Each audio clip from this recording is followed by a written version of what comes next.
Good day. I'm Rona Mae E Contridas. I'm marrying Raya. My name is Lyndon Mar Alferez. I am Carmina Boniao. This is Geralyn R sa Tacder. My name is Jayferson Ata. My name is Latoga. From Surigao State College of Technology, Claver Extension.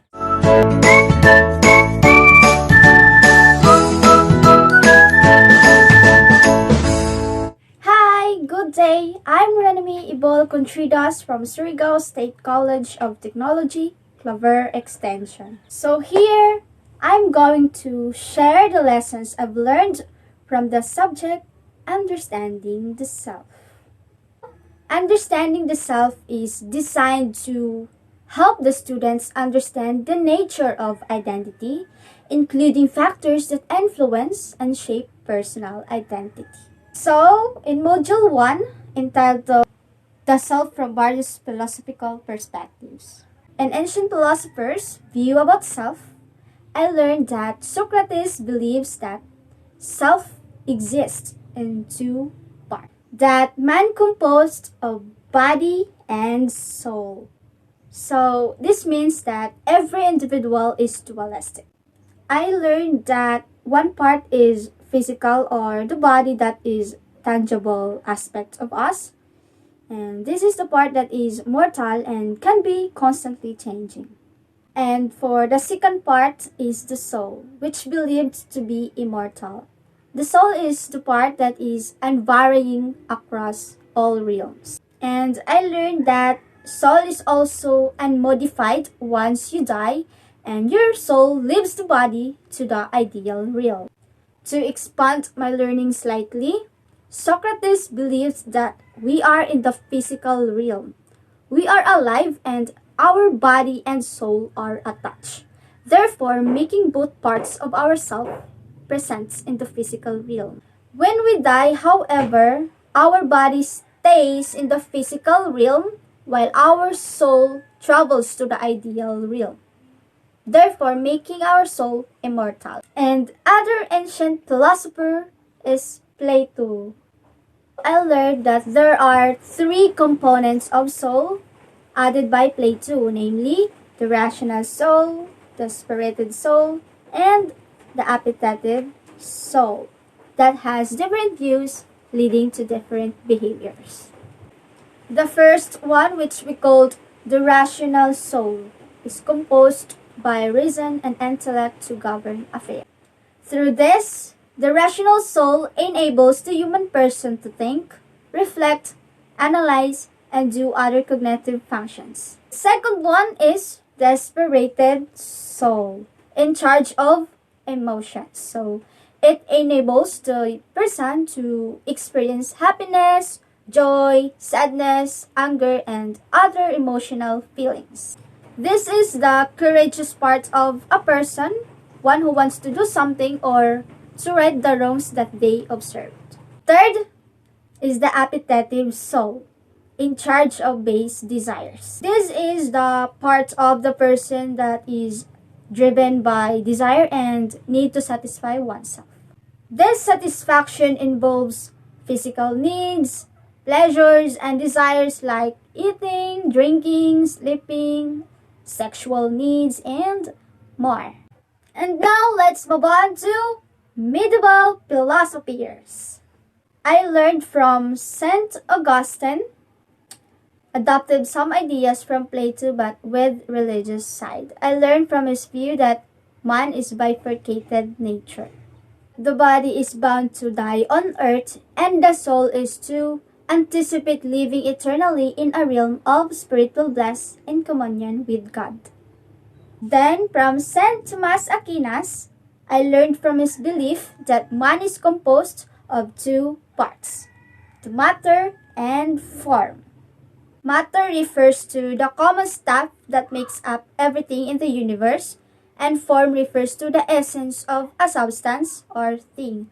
Through this, the soul animates the body, and the body makes us human. So, I learned that matter cannot exist without the form. So, these two works important.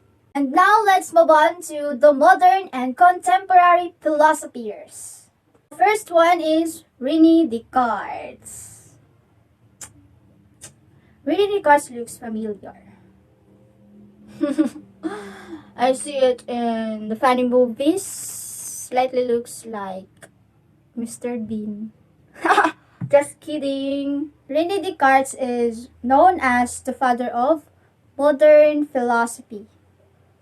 I learned from him he believed that the self is a combination of two distinct entities. First one is the cognitive, the thing that thinks. So, which is the mind. This is the reason, the emotion, and any other aspect of reality which is purely non-physical. And the second one is the extensa, or the extension of the mind, which is the body. Then from David Hume,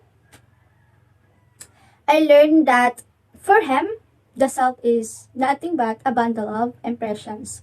It talks about emotions, social life, experiences. He argued that the different perceptions enable the self to exist, and when people stop perceiving, the self is lost.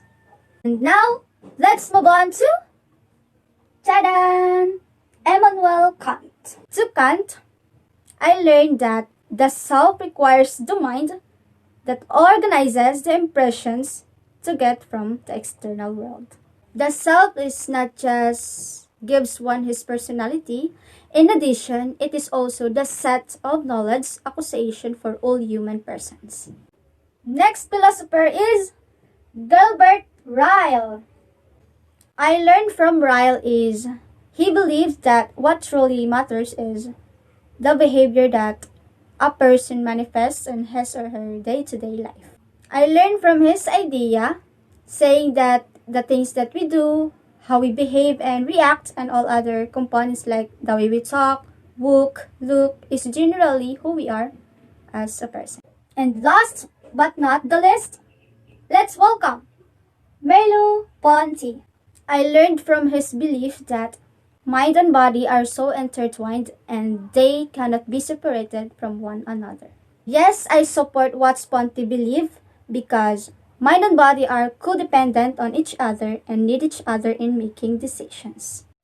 The mind requires the body to learn, experience, so as to make accurate judgment.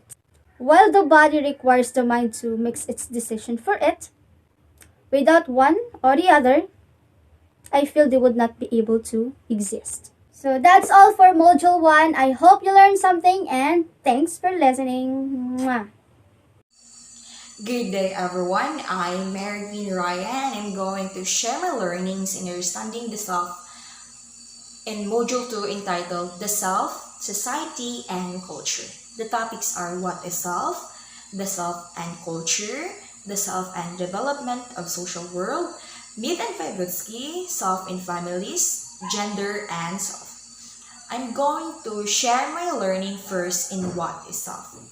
I learned that self is defined by these characteristics: separate, self-contained, independent, consistent, unitary, and private. In separate, I learned that the self is always unique. We have our own identity. Myself, yourself is distinct from other self. That makes the self is unique. In self-contained and independent, I learned that the self can exist in itself. It means a person is not requiring help or support from anyone or anything else. Consistent, the self has a personality that is enduring, therefore can be expected to persist for quite some time. In consistency, it allows it to be studied, described, and measured. In unitary, I learned that it is the center of all experiences and thoughts that run through a certain person. Private. From the word private, it means you're the only one aware of your true feelings. This process is never accessible to anyone but the self. In social constructivist perspective, understanding vibrant between the self and external reality. The self is truly multifaceted. The second topic is the self and culture. According to French anthropologist Marcel Mauss, every self has two faces, persony and moi. Persony composed of the social concepts of what it means to be who he is. For example, you have to behave or act that way because that is the expectations of others. Moi is a person's basic identity, your true self, who you really are. I learned also that language is another interesting aspect of social constructivism. The topics, the self-development of the social world and Mid-Vygotsky have closely related discussion. I learned that the self and development of social world, language conveys others' attitudes and opinions toward a subject or the person.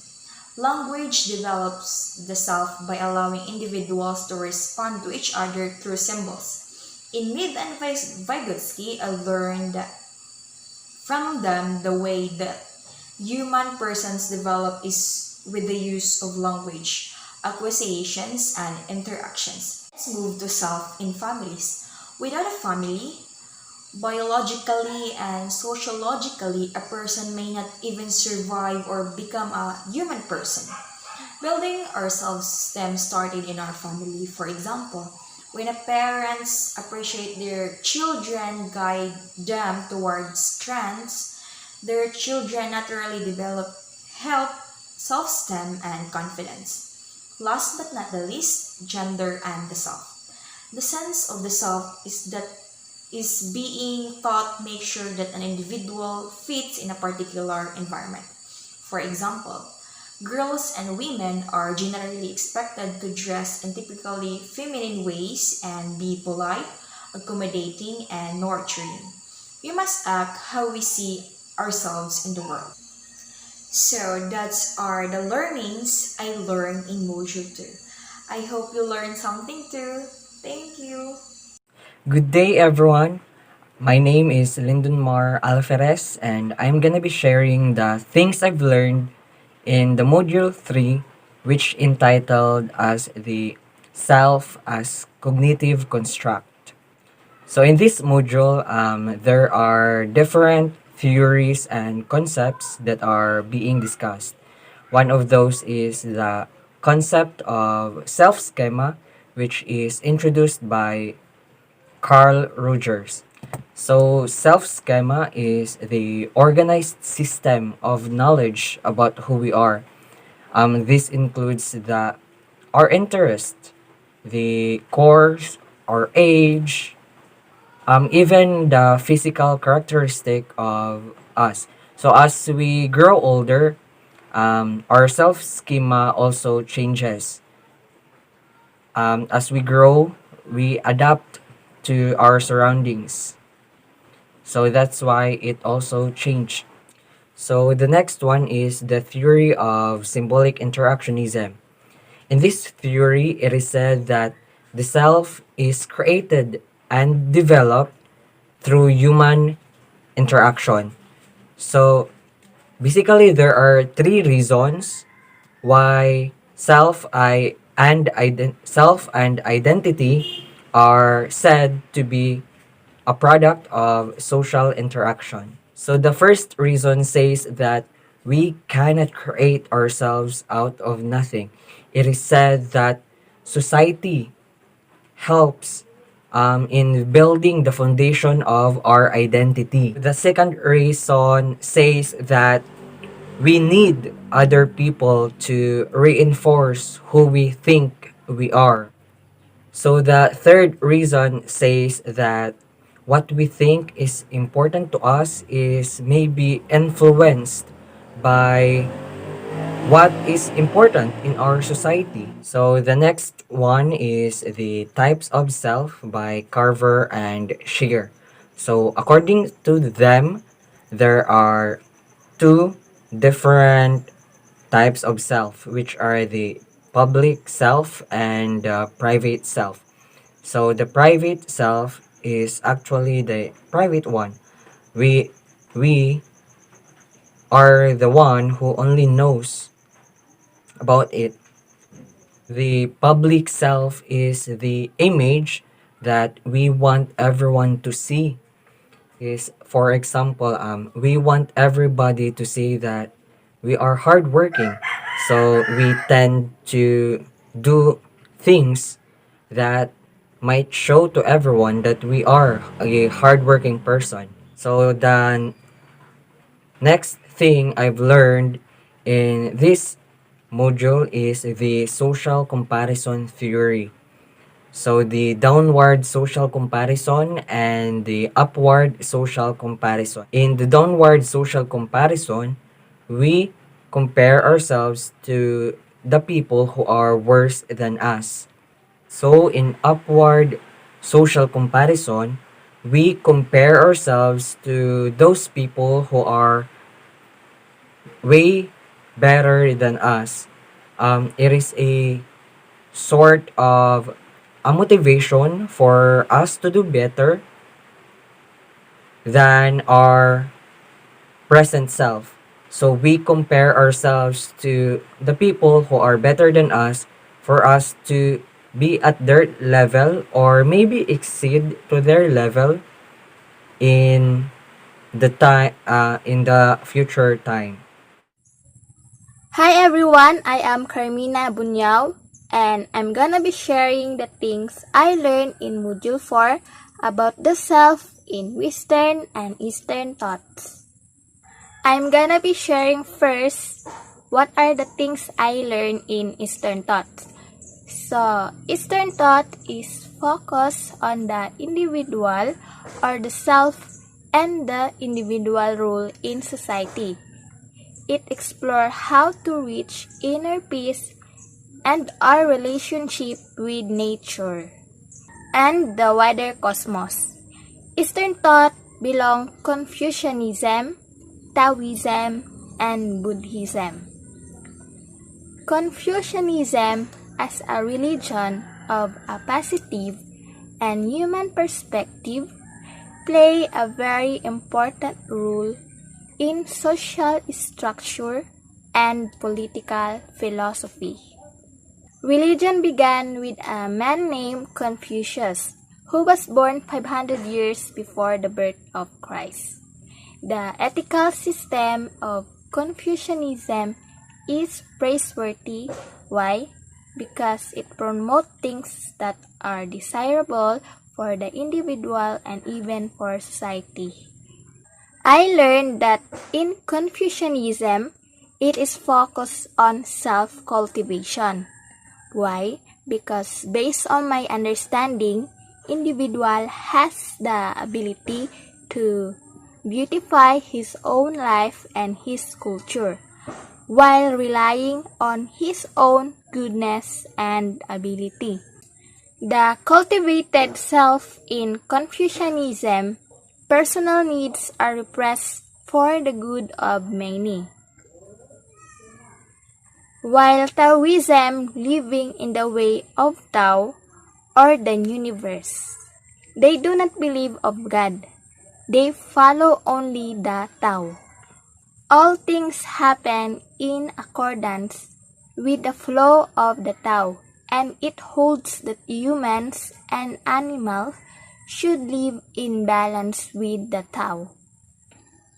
In Taoism, the self is not just an extension of the family or the community. It is part of the universe. This means that we're all one, all within one single universe. And in Buddhism, I learned Buddhism had seen the self as a source of all suffering. Why? Because all about yourself, cravings, you need to forget all of this. Break the attachment you have with the world and to renounce the self. All of this you need to suffer. And you attain the state of nirvana. Nirvana means a complex concept of the condition of a person who had already escaped suffering in this world and has already realized his communion with creation. I already done to discuss all my learning about Eastern thoughts. So now let's talk about my learning to Western thoughts. So in Western thoughts, I learned that it focus always looking toward the self. It does not discount the role of environment and society in the formation of the self. You also compare yourself in order to be better. And Western also values competition and emphasize more on the value of equality, even if they see that the individual can rise above everything else. Because everyone is on their own in competition, one can say that they also promote ideas that create fair competition and protect the individual. So that's all my learning about Eastern thought and Western thought. Hola everyone! This is Geralyn R Tacder, B.Ed 1A, and today's video, I'm going to give you an insight about the course Understanding the Self. And my assigned task is Module 5, which tackles the physical self and sexual self. So the topic that I will going to give an insight under Module 5 are development of reproductive system. Second is the disease associated with reproductive system. The third one is the erogenous zone, and the last one is the human sexual behavior. Now, I will going to give an insight about my assigned topic. So, the development of the reproductive system begins soon after the fertilization of the egg, with the primordial gonads beginning to develop 1 month after the conception.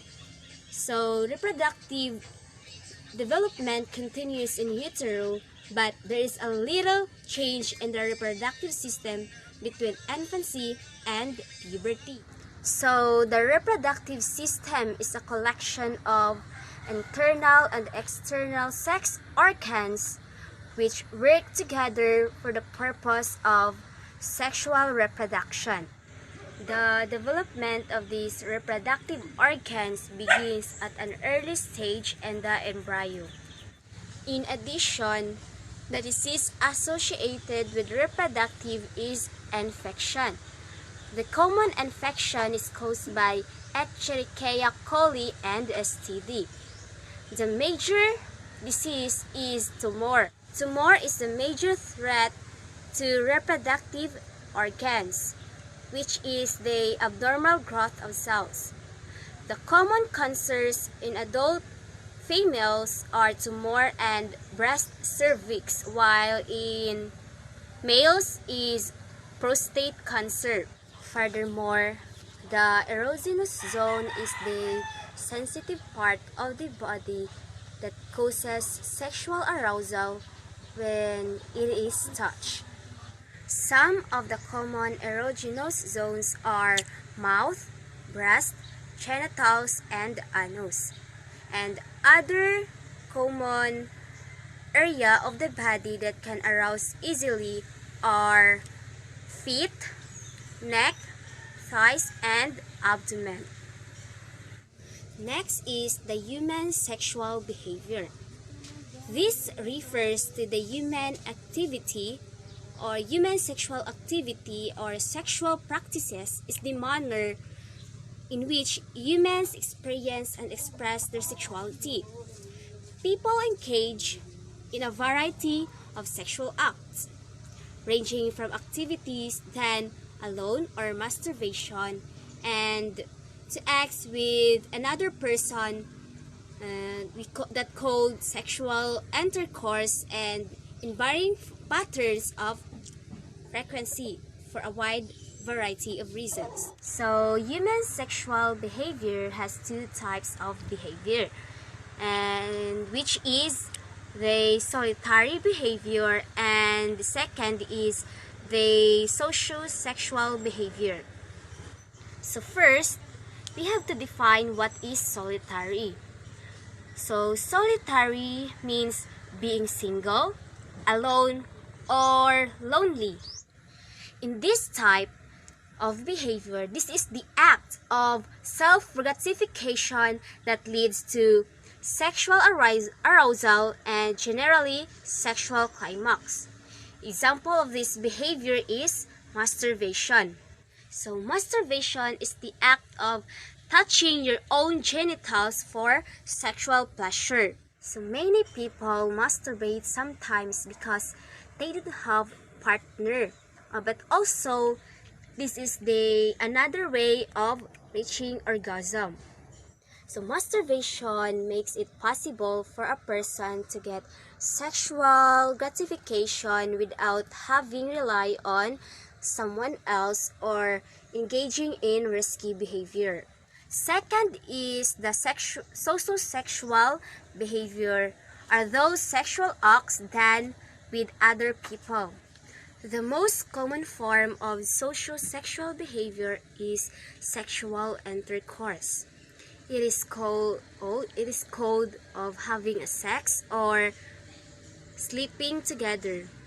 So moreover, there are 4 phases of physiological human sexual response. These are the excitement phase, which is caused by increase in pulse and blood pressure. Second is plateau phase. This is the generally a brief duration, and the third phase is sexual climax. It is marked by a feeling of intense, abrupt pleasure and a rapid increase of pulse rate and blood pressure. So the last phase is the resolution phase. So this is the last stage that refers to the return to a normal and subnormal physiologic state. So that's all for my assigned task, and this is Geralyn again saying God bless and keep safe everyone. Hi everyone, my name is Jayferson Ata. Live in from Bristol, Surigao, Norte. So ito po yung learning ko about sa understanding myself.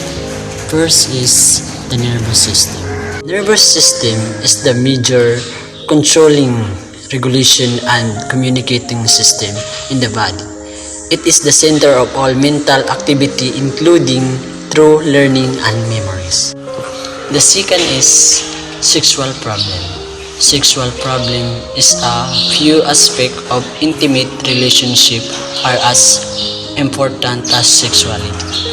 Sexuality serves several important functions, including the core reproductive function of bonding people together so as to create stable relationship and families. It is important that couples are able to use the pleasure of the sex to come together and stay together.